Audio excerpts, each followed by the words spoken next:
as it is by His Divine Grace, A.C. Bhaktivedanta Swami Prabhupada. And tonight we're beginning chapter 7 of the Bhagavad Gita, which is entitled Knowledge of the Absolute. Now, the first 6 chapters of the Bhagavad Gita are said to discuss the concept of karma yoga. And then we have the last 6 chapters of the Bhagavad Gita, which is said to be focused on the concept of jnana yoga. And then these middle 6 chapters of the Bhagavad Gita are describing Bhakti yoga. And as we know, Bhakti yoga is the main focus for the Vaishnavas, the devotees of the Lord. It is their abhideya. Abhideya means the process by which one can contact and know God by bhakti. Bhaktyamam abhijanati yavanyas chasmi tattvataha. Krishna says in the 18th chapter of the Bhagavad Gita, only by bhakti am I to be known. So these middle 6 chapters are discussing Bhakti yoga or devotional service to Krishna. So just like when something is very precious, when something is very valuable, you keep it protected. So it is described that because Bhakti is the rahasya, which Krishna will mention in these 6 chapters, it is the secret of all knowledge. It is the most confidential part of knowledge, the science of devotional service. It is protected on either side by karma and jnana. Karma, jnana, and bhakti are the 3 subject matters of the Vedas. The Vedas discuss these 3. And because bhakti is confidential, it is protected and hidden in the middle of the Bhagavad Gita.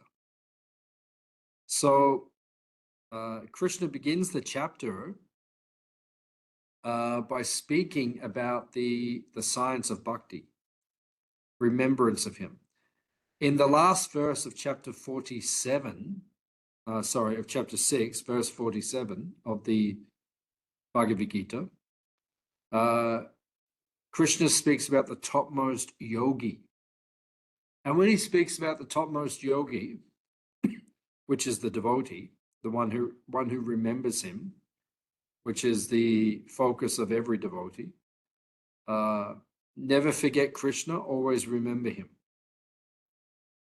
That is the overarching principle or overarching teaching of the Bhagavad Gita.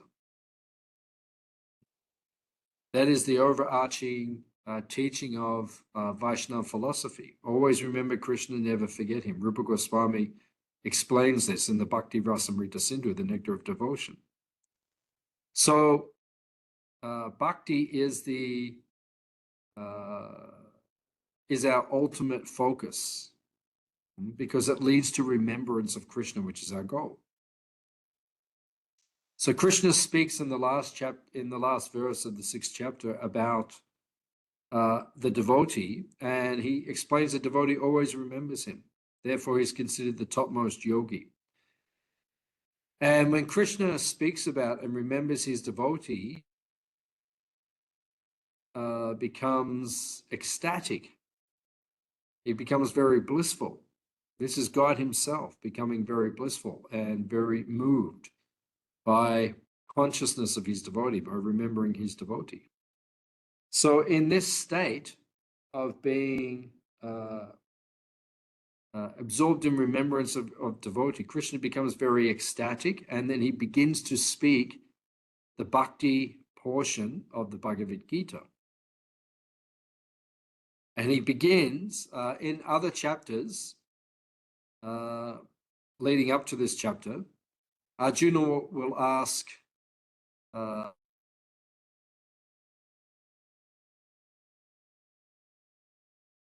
response. But Here, we see that Krishna is already enthused to speak about his devotees, so he just begins to speak automatically. So now we'll begin chapter 7 of the Bhagavad Gita, Knowledge of the Absolute. If you have any questions or any comments as we go, then please ask.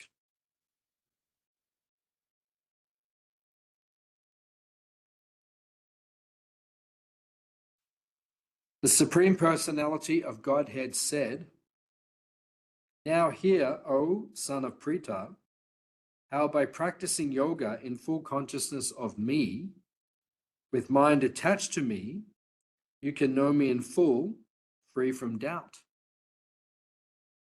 So it's interesting because Srila Prabhupada, whenever he lectured on the Bhagavad Gita, he would choose different verses from the Gita. But if you go to Prabhupada's lectures, you will see that Prabhupada lectured on this verse, the opening verse of chapter 7 of the Bhagavad Gita. Prabhupada lectured on this verse more than any other verse.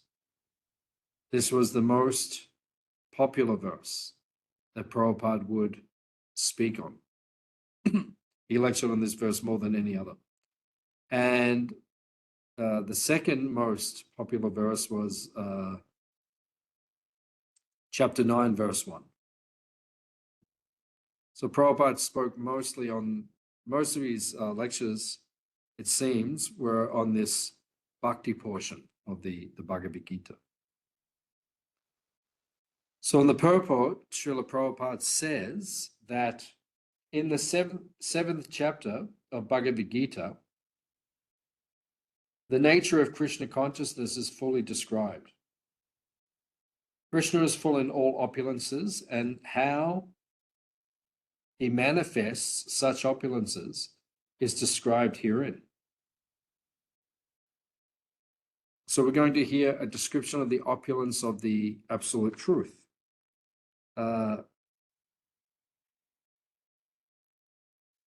In this verse, Krishna says, "With mind attached to me," the devotees' minds are attached to Krishna. Krishna uses the word asakti. Asakti means attachment. When you become attached, we are all attached to things in this world. Attachment is the nature of the soul. So it's natural for all of us to be attached. The problem is we're all attached to material things in this material world, and that's a problem. Because attachment to material things keeps us in the samsara chakra, or the repeated cycle of birth and death in this world.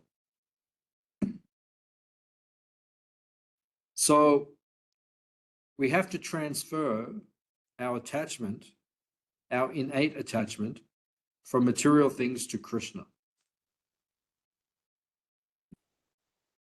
So we'll hear about Krishna's opulences in this chapter.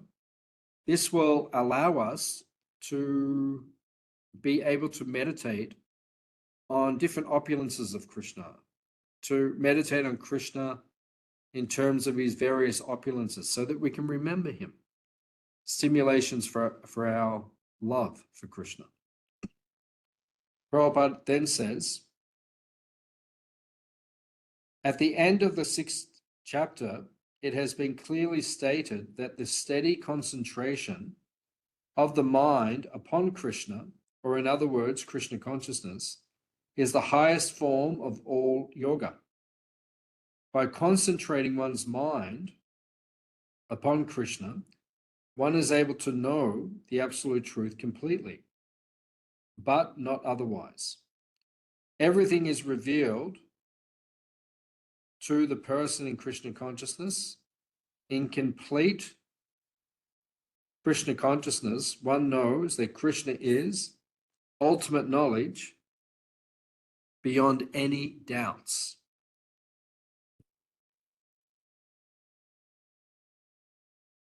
So it is being recommended by Krishna that we fix our mind upon him. This is the topmost yoga system.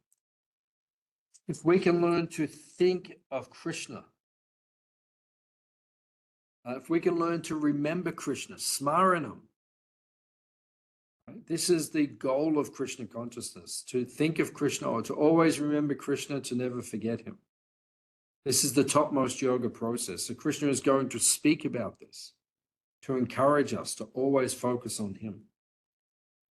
Prabhupada then says in the purport,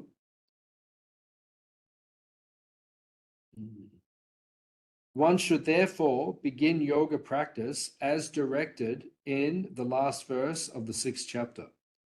Concentration of the mind upon Krishna, the Supreme, is made possible by prescribed devotional service in 9 different forms, of which Shravanam is the first and most important. No one can be a greater authority than Krishna. No one can be a greater, and therefore, by hearing from him, one receives the greatest opportunity to become a perfectly Krishna conscious person. One has to learn from Krishna directly or a pure devotee. So Krishna says in this verse, Tat Shrinu. Tat Shrinu means just hear from me. And that is the basis of Krishna consciousness. Prahlad Maharaj speaks in the seventh canto of the Srimad Bhagavatam. He gives us 9 processes of bhakti. When we go to the end of the Bhagavad Gita, Krishna says, just surrender unto me. Mame kam sharanam braja. Just surrender unto me alone. One thing. Just surrender to Krishna. That one element of surrender to Krishna is then expanded into 4 elements by Krishna in the at the end of the Bhagavad Gita. Manmana bhava mad bhakto madhyajin mam namaskuru. But become my devotee. Think of me, worship me, and offer your homage unto me. So this one element expands into 4.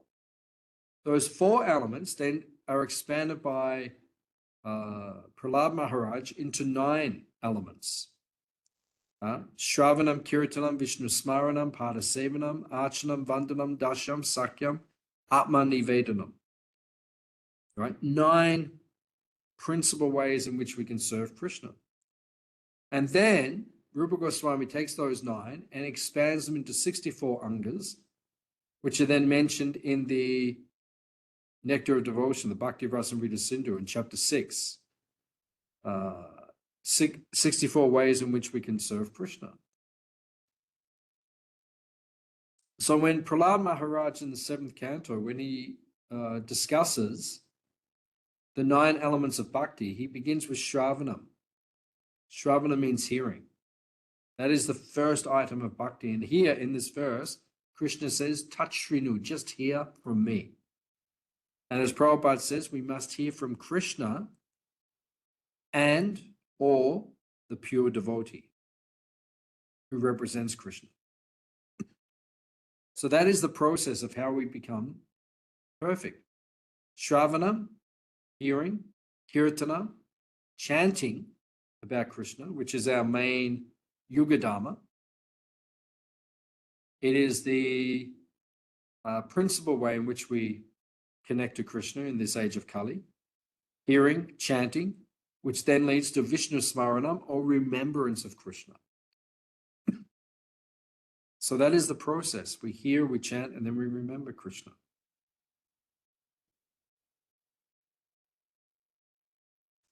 Then Prabhupada says in the purport, this is a long purport.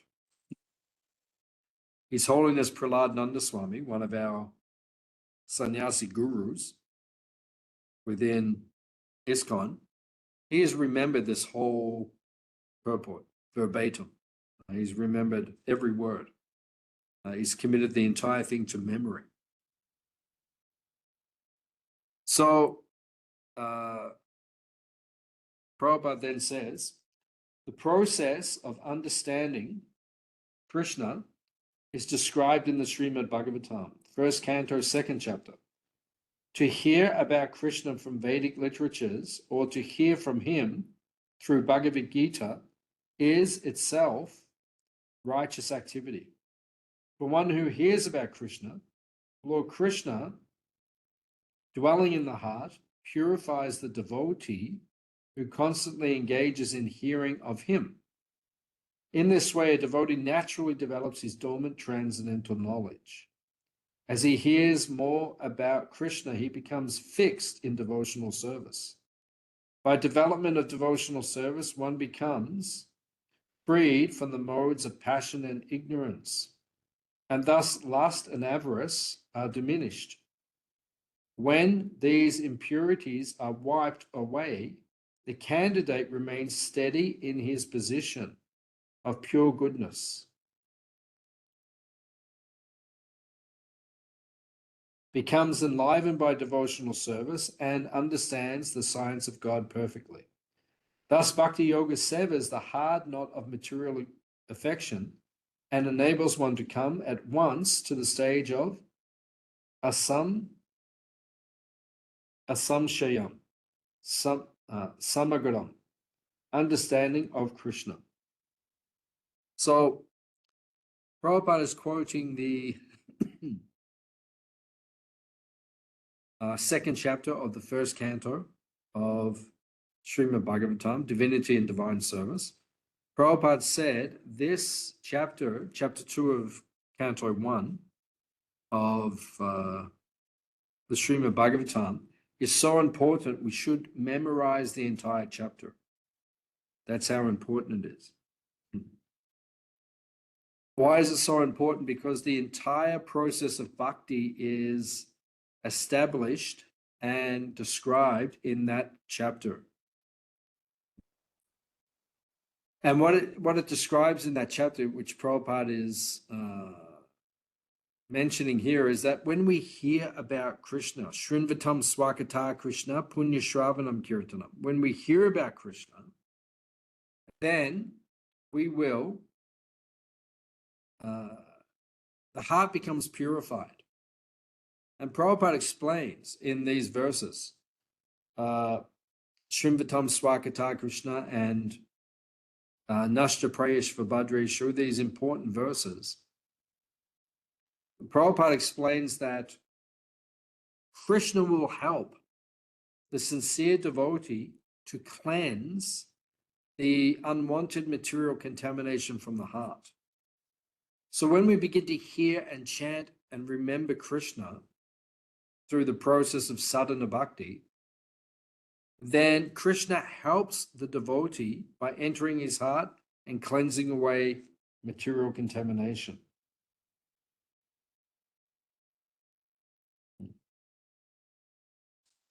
So that is the process. So Krishna says, touch Renu, just hear from me. And then you will develop attachment for me. You'll be able to remember me. Text number 2. I shall now declare unto you in full this knowledge, both phenomenal and numinous. This being known, nothing further shall remain for you to know. So Krishna is going to describe phenomenal and numinous. Knowledge of both, I'll read Burajambaru's commentary on this. Krishna glorifies knowledge about himself. As Krishna is everything phenomenal, material, and numinous, spiritual. Grasping this knowledge leaves nothing unknown.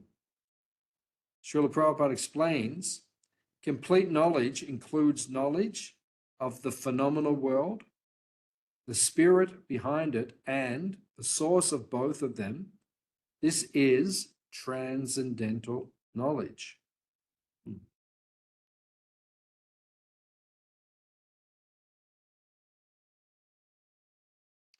So this is how we understand Krishna.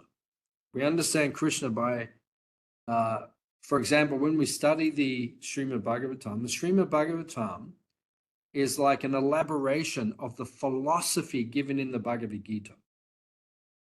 So whatever Krishna speaks in Bhagavad Gita, whatever philosophy is there, because Bhagavad Gita is the topmost philosophical treatise spoken by God himself. Whatever is spoken in Bhagavad Gita is then elaborated upon in the Srimad Bhagavatam. And in the Bhagavatam, we hear about numinous and phenomenal knowledge. In other words, we hear about spiritual knowledge and knowledge of things pertaining to this world, how it's all connected to Krishna. So this is transcendental knowledge. How everything connects to Krishna. Therefore, Prabhupada explains in the introduction to the Srimad Bhagavatam, the Bhagavatam does not speak of God, it speaks of the absolute truth. Because you can only understand God, you can only understand Krishna when you understand his connection to everything in his creation, both material and spiritual. That's the absolute truth. God and his creation. That's what the Bhagavatam speaks of. And the Gita is speaking about this. Knowledge of things in this world, how this world was created, and things pertaining to this world, which we are stuck in right now. And also knowledge of the other world, the Paraprakriti, or the superior energy, the superior creation of God.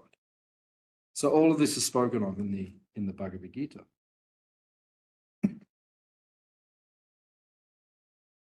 So Prabhupada says in the purport, complete knowledge can be achieved only by the confidential devotee and friend of the Lord in disciplic succession.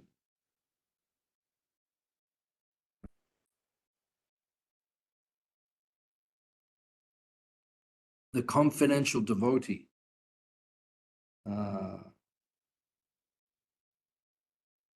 We can only understand this knowledge in connection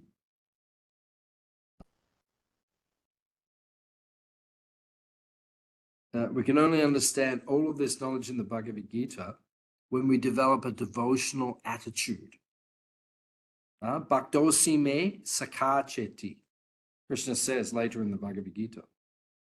Bhagavad Gita can only be understood by one who is a bhakta, a devotee, and sakha. Sakha means a friend.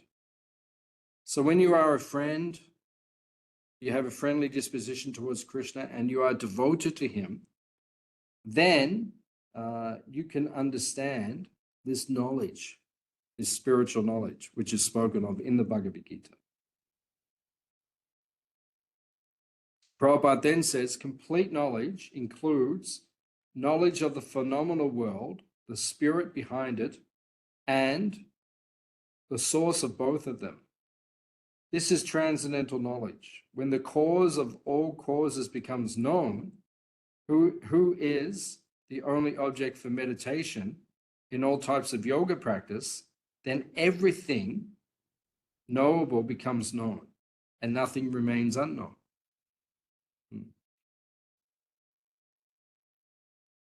So when we understand Krishna, who is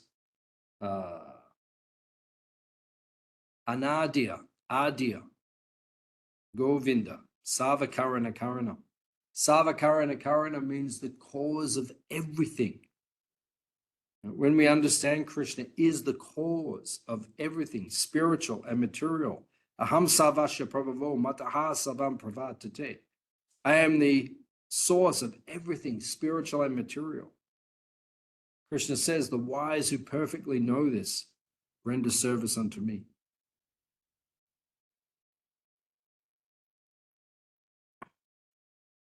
So this is Krishna's position. When we understand Krishna and his creation, we will understand everything as it is. Out of many thousands among men, one may endeavor for perfection. And of those who achieve perfection, hardly one knows me in truth. It's a famous verse from Bhagavad Gita. Prabhupada says in the purport, the first 6 chapters of the Gita are meant for those who are interested in transcendental knowledge, in understanding the self, the super self, and the process of realization by jnana yoga, and discrimination of the self from matter. However, Krishna can be known only by persons who are in Krishna consciousness. Other transcendentalists may achieve Brahman realization, but this is easier than understanding Krishna.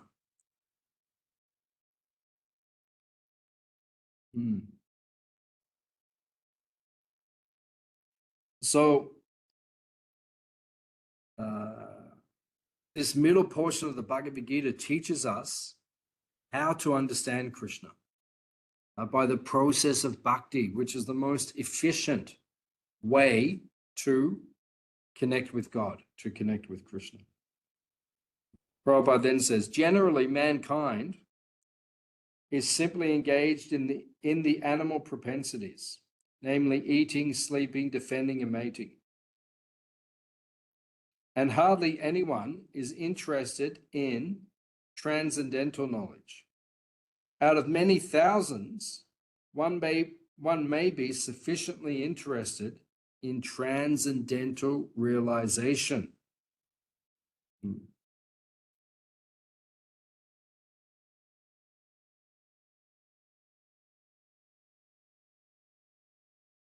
So it is rare that someone becomes interested in bhakti, in devotional service. The living entities who are nityabada, which means we've been here, Prabhupada says, since time immemorial. The living entities in this material world, we came here to forget Krishna. So it is not surprising that more people are not taking interest in Krishna consciousness, because people came here to forget Krishna. Therefore, we need to associate with devotees who are interested in remembering Krishna. And by their association, that will help us to cultivate remembrance of Krishna. Then Prabhupada says, Krishna is the Supreme Personality of Godhead. It is very difficult for the non-devotees to know him. If the path of bhakti is so easy, as the non-devotees proclaim, then why do they take up the difficult path? Actually, the path of bhakti is not easy. In other words, it is easier to practice bhakti or devotional service than say the Ashtanga yoga path. It is easier, but it means you have to surrender to Krishna. And that doesn't sit well with the conditioned soul. Therefore, that's why more people are not doing it.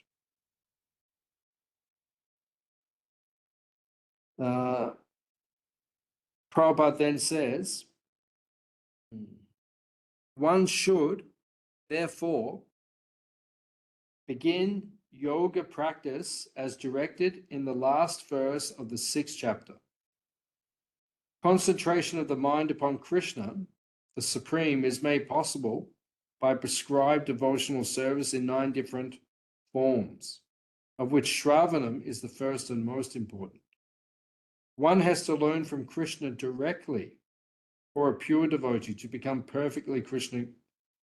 perfectly Krishna conscious person. No one can understand Krishna as he is by blunt material senses.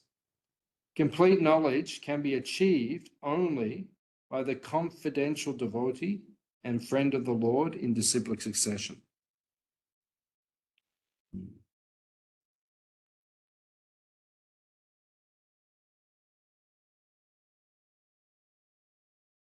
So, as Prabhupada is saying here, we have to learn about Krishna from those who are practicing Krishna consciousness.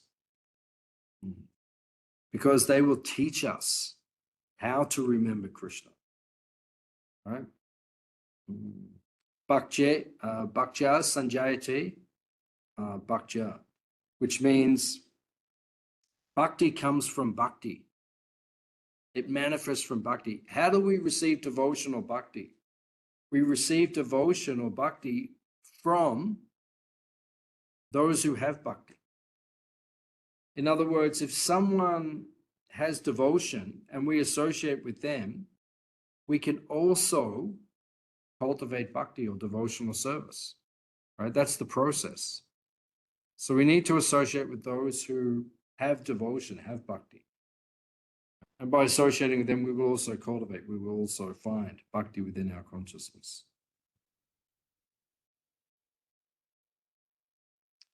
Text number 4. Earth, water, fire, air, ether, mind, intelligence, and false ego. Altogether, these 8 constitute my separated material energies. So, Krishna is speaking of the Mahabhutas.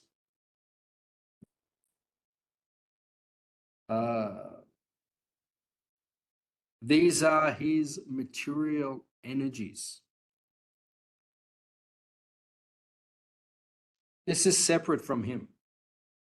When he says, I will now give you knowledge of phenomenal and numinous. Phenomenal means that which we experience in the material world. He's now analyzing what the material world is constituted of. Because the Bhagavatam speaks about the Sat and the Asat, right? The material and the spiritual, the temporary and the eternal. Because we can't become detached from this world unless we understand the nature of this world. When we understand this material world is temporary and limited, as Krishna explains in the Bhagavad Gita, we can become detached from it.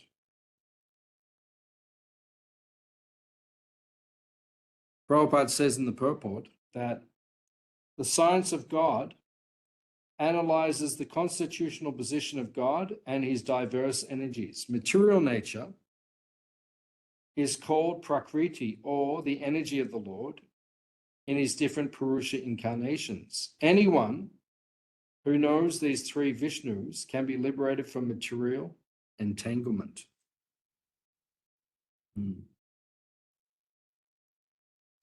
So when we understand Vishnu, we can become liberated from material entanglement, because Vishnu is the expansion of Krishna, who manifests this material creation. The 3 Vishnus, Mahavishnu, Garbhodakshay Vishnu, and Kshirodakshay Vishnu. So when we understand the tattvas surrounding those Vishnus, Vishnu tattva, we become liberated from this world. We understand this world is emanating from Vishnu, right? It is coming from God. And we see everything in relation to him. And that way we remember him. And that is Krishna consciousness. That's what leads us to go back to him. Prabhupada then says, the material world is a temporary manifestation of one of the energies of the Lord.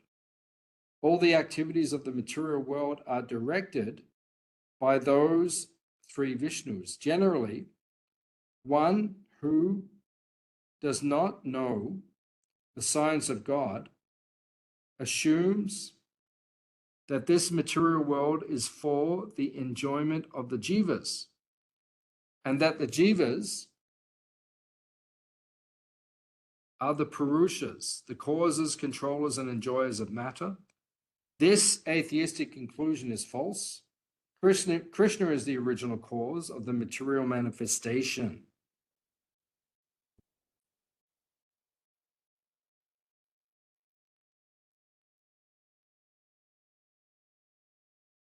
So, as is being described here, Hmm. Uh,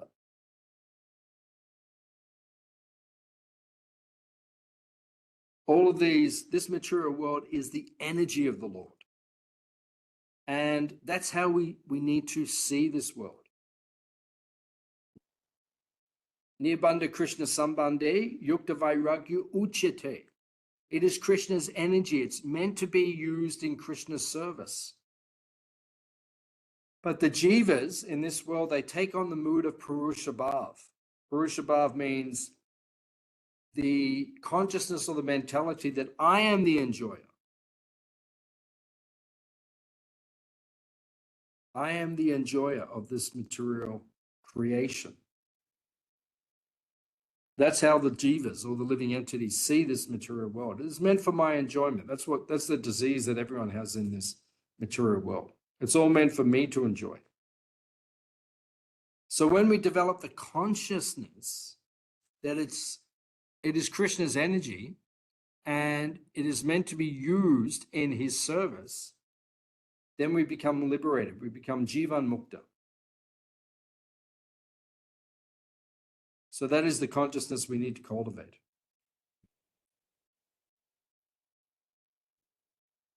Prabhupada,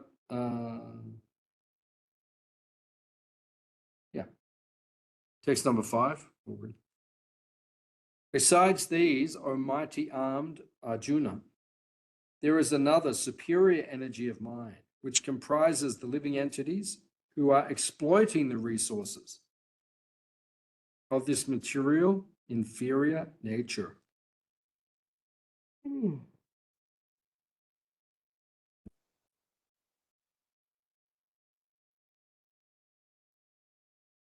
So Prabhupada says in the purport that the living entities belong to the superior energy.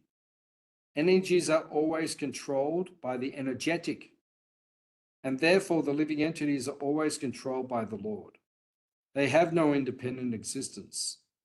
Therefore, real liberation entails surrender by the living entities to your control, and that surrender will make them happy. In that constitutional position, only can they be controllers.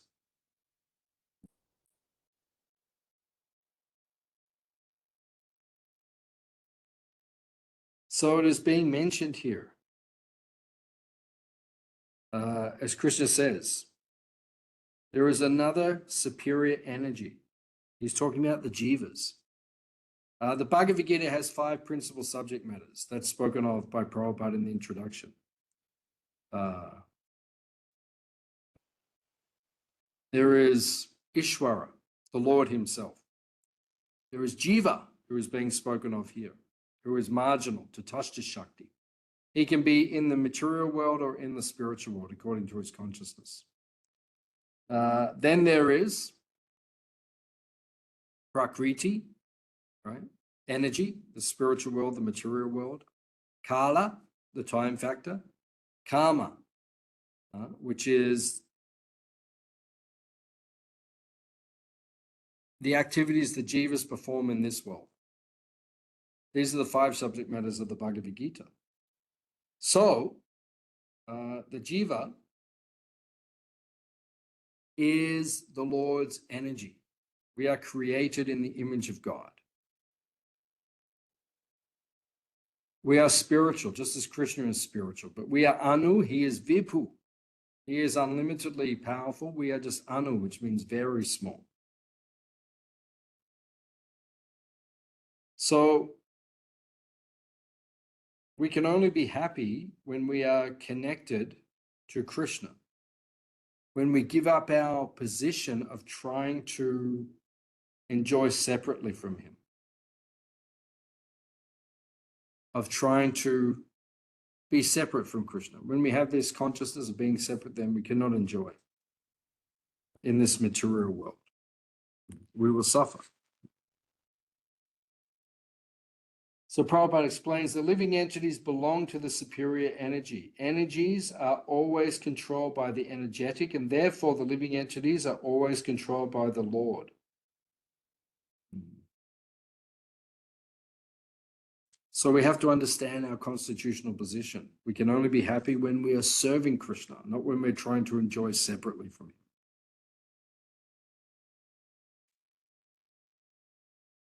All created beings have their source in these two natures.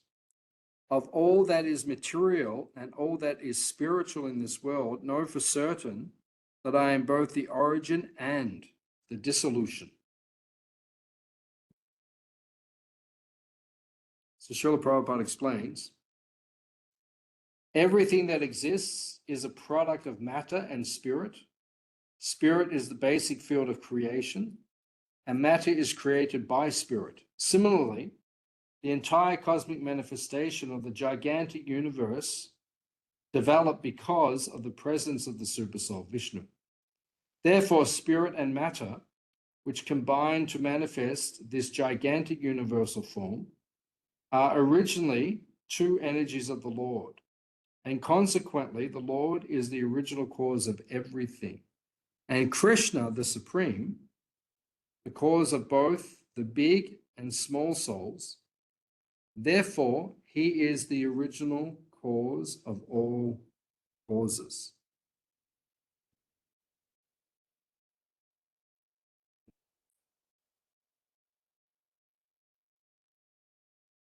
So, as it is mentioned here, the material energy is dull and inert. But the material energy comes to life by the presence of spirit, the paraprakriti, or the superior energy, which is the jiva and the Lord himself. When the Lord himself activates this material world or enters this material world, it activates. Right? When the Lord glances and then his spiritual touch touches this material energy, then it activates. When the jiva, the soul, enters this material body, it activates.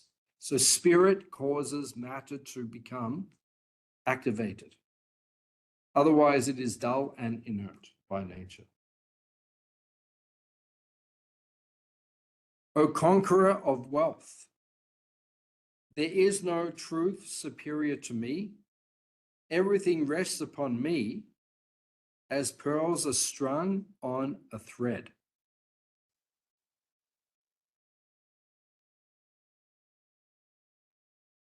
Prabhupada explains in the purport that there is a common controversy over whether the Supreme is personal or impersonal. As far as Bhagavad Gita is concerned, the absolute truth is Sri Krishna. And this is confirmed in every step. In this verse in particular, it is stressed that the absolute truth is a person. So Krishna says me. He does this multiple times in the Bhagavad Gita. Mamana Bhavama Bhakto Madhyaji Manamaskuru, he says 4 times in one verse. Me, surrender to me. I am a person. Surrender to me. This is the philosophy of the Bhagavad Gita. So Prabhupada is emphasizing that here, that Krishna is a person. He said, there is no truth superior to me. Everything rests on me. Like pearls are strung on the thread. You cannot have a creation without a creator. This painting behind us, right? It didn't just manifest. It needed someone to paint it. B.G. Sharma. Right? B.G. Sharma painted these famous paintings. Right? These are prints. They're not the originals, but they did not just manifest. They were created. Life creates matter. Life brings matter to life. So this creation takes place from a person. You know, we would never say the painting just appeared. It had to have come from an artist, a person. So similarly, everything in this material world, it manifests from the Lord, who is a personality. That's what's being described here.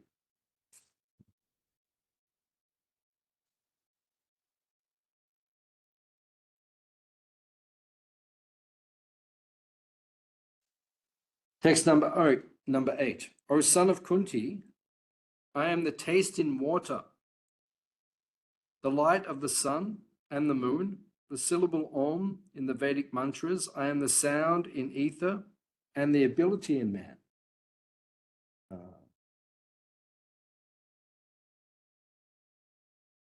So Krishna is now giving examples of how we can see him in this material creation, in this material world. Prabhupada says, this verse explains that the Lord is all pervasive by his diverse material and spiritual energies. Krishna can be preliminarily perceived by his different energies, and in this way he is realized impersonally. Practically speaking, there is no conflict between personalism and impersonalism. One who knows God knows that the impersonal and personal conception are simultaneously present in everything, and that there is no contradiction. Therefore, Lord Chaitanya established his sublime doctrine, Achincha Beda and Abeda Tattva. Simultaneous oneness and difference.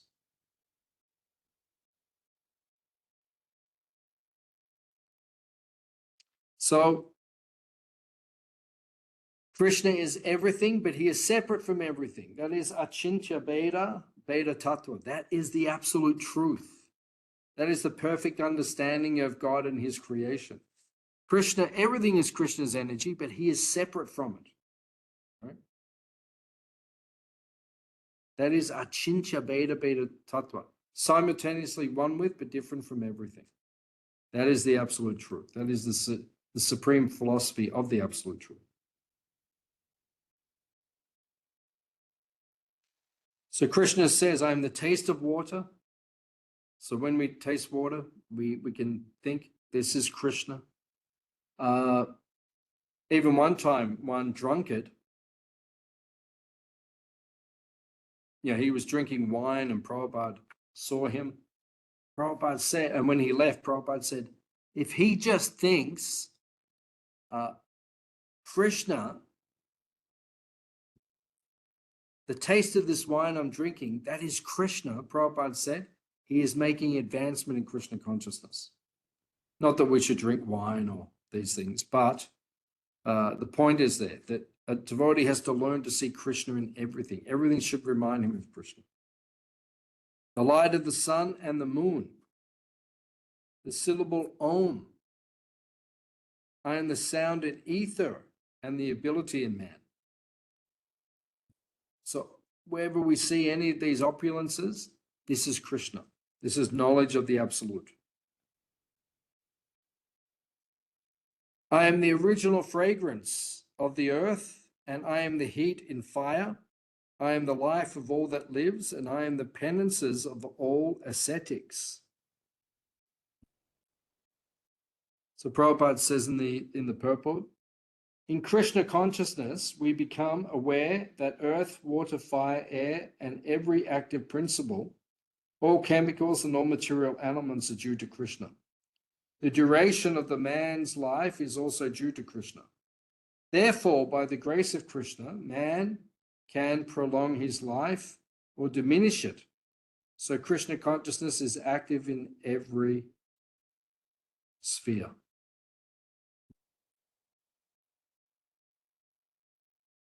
So Krishna is the active principle.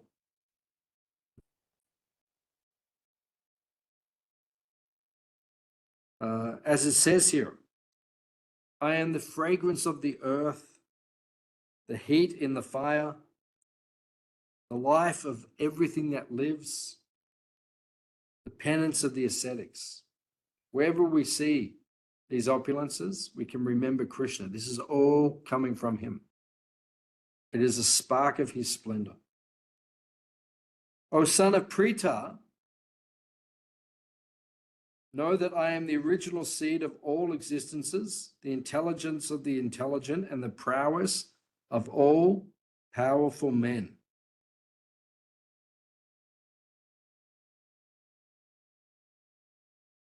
And the final verse for tonight, verse number 11. I am the strength of the strong, devoid of passion and desire. I am sex life, which is not contrary to religious principles, O Lord of the Bharatas, Arjuna.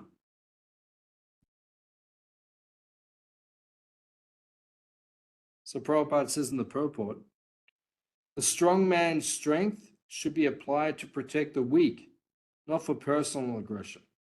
Similarly, sex life, according to religious principles, dharma, should be for the propagation of children, not otherwise.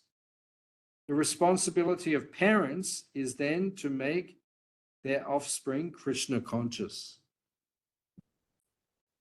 So we'll stop there for tonight. Next week, we will have the exam starting at 7 o'clock. I'll send it to you next Wednesday evening. You'll have 2 hours, and your open book essays are due by next Wednesday also. Does anyone have any questions or any comments on what we have discussed?